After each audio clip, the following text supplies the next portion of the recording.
നമസ്കാരം. ലോകരാഷ്ട്രീയത്തിൽ പുതിയ ആശങ്കകൾ ഉയർത്തുന്ന വിഷയങ്ങളിൽ ഒന്നാണ് ഇറാനിലെ നേതൃ പാരമ്പര്യവുമായി ബന്ധപ്പെട്ട സംഭവ വികാസങ്ങളും അതുമായി ബന്ധപ്പെട്ട റഷ്യയുടെ ഇടപെടലുകളും.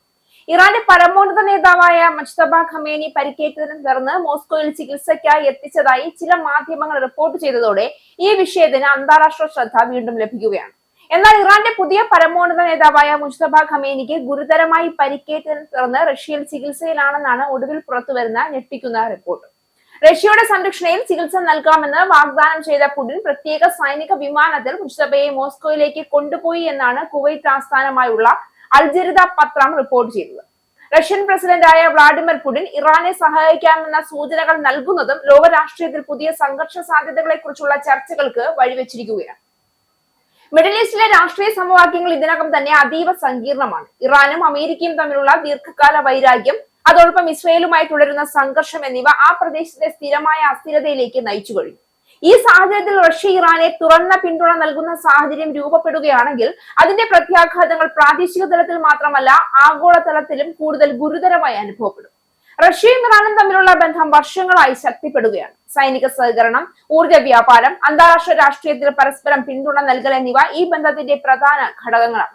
പ്രത്യേകിച്ച് റഷ്യയും പാശ്ചാത്യ രാജ്യങ്ങളും തമ്മിലുള്ള സംഘർഷം ശക്തമായതോടെ ഇറാൻ പോലുള്ള രാജ്യങ്ങളുമായുള്ള ബന്ധം റഷ്യ കൂടുതൽ ശക്തിപ്പെടുത്തിയിട്ടുണ്ട്.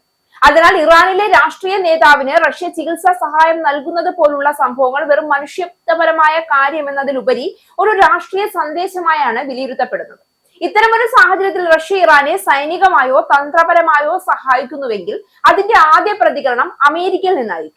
അമേരിക്കയുടെ മിഡിൽ ഈസ്റ്റ് നയത്തിന്റെ പ്രധാന ലക്ഷ്യങ്ങളിൽ ഒന്നാണ് ഇറാന്റെ സ്വാധീനം നിയന്ത്രിക്കുക എന്നത്.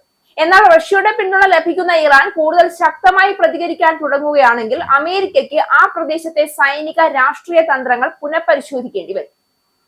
അത് മാത്രമല്ല, ഈ സാഹചര്യം ആഗോള ശക്തികളുടെ പുതിയ ധ്രുവീകരണത്തിനും കാരണമാകാം.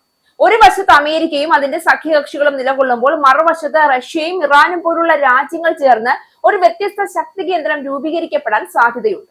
ചൈന പോലുള്ള രാജ്യങ്ങൾ ഈ സമവാക്യത്തിൽ എങ്ങനെ നിലകൊള്ളും എന്നതും നിർണായകമാണ്. റഷ്യയ്ക്കാകട്ടെ ചില സാഹചര്യങ്ങളിൽ എണ്ണ പ്രതിസന്ധി സാമ്പത്തികമായി പോലും ഗുണകരമാകാം.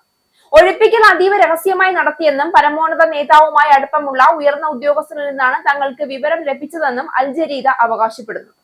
എന്നാൽ റഷ്യൻ പ്രസിഡന്റിന്റെ ഔദ്യോഗിക വസതിയും ഭരണസിരാ കേന്ദ്രവുമായ ക്രെംലിനിൽ നടന്ന വാർത്താ സമ്മേളനത്തിൽ റഷ്യൻ നയതന്ത്രജ്ഞൻ ദിമിത്രി പെസ്കോവ് ഈ സംബന്ധിച്ച ചോദ്യങ്ങളോട് പ്രതികരിച്ചില്ല. മുജ്തബ ജീവനോടെ ഇല്ല എന്നുള്ള അഭ്യൂഹങ്ങൾ ഉയർന്നിരുന്നു. എന്നാൽ അത് വാസ്തവ വിരുദ്ധമാണ് എന്ന് രഹസ്യാന്വേഷണ വിഭാഗത്തെ ഉദ്ധരിച്ച് വാർത്താ ഏജൻസികൾ അറിയിച്ചിട്ടുണ്ട്. പരിക്കേറ്റതിനെ തുടർന്ന് അദ്ദേഹത്തിന്റെ ആശയവിനിമയം ഉൾപ്പെടെ അതീവ നിയന്ത്രണത്തിലാണ് എന്നും സൂചനയുണ്ട്. മുജ്തബ ഖമേനിയുമായുള്ള എല്ലാ ആശയവിനിമയങ്ങളും ഇപ്പോൾ IRGCയുടെ പൂർണ്ണ നിയന്ത്രണത്തിലാണ്. മുജ്തബയുടെ സന്ദേശങ്ങൾ പുറം ലോകത്ത് എത്തിക്കുന്നത് IRGC ഉദ്യോഗസ്ഥരാണെന്നും റിപ്പോർട്ടുകളുണ്ട്. നേരത്തെ മുജ്തബ ജീവനോടെ ഇല്ല എന്നാണ് ലഭിച്ചിരിക്കുന്ന വിവരമെന്ന് US പ്രസിഡന്റ് ഡൊണാൾഡ് ട്രംപ് വ്യക്തമാക്കിയിരുന്നു. മുജ്തബയുടെ ആരോഗ്യനിലയെക്കുറിച്ച് US പലപ്പോഴായി പ്രസ്താവന നടത്തിയിട്ടുണ്ട്. ആദ്യം ഗുരുതരമായി പരിക്കേറ്റ് ശരീരത്തിന്റെ രൂപം തന്നെ മാറിപ്പോയി എന്ന് വരെ US ആരോപിച്ചിരുന്നു. റഷ്യയും ഇറാനും തമ്മിലുള്ള അടുത്ത ബന്ധം ലോകരാഷ്ട്രീയത്തിൽ പുതിയ സംഘർഷ സാധ്യതകളെ വീണ്ടും ഉയർത്തുകയാണ്. ഈ സാഹചര്യത്തിൽ അമേരിക്കയും മറ്റു പാശ്ചാത്യ രാജ്യങ്ങളും എങ്ങനെ പ്രതികരിക്കുമെന്നതാണ് ഭാവിയിലെ അന്താരാഷ്ട്ര രാഷ്ട്രീയത്തിന്റെ ദിശ നിർണ്ണയിക്കുക. ലോകം ഇതിനകം തന്നെ നിരവധി സംഘർഷങ്ങളുടെയും പ്രതിസന്ധികളുടെയും ഇടയിലാണ്. അതിനാൽ ഈ പ്രശ്നങ്ങൾ കൂടുതൽ വഷളാകാതെ നയതന്ത്രപരമായ പരിഹാരങ്ങൾ കണ്ടെത്തുകയാണ് മനുഷ്യകുലത്തിനും ആഗോള സമാധാനത്തിനും ഏറ്റവും ആവശ്യമായത്.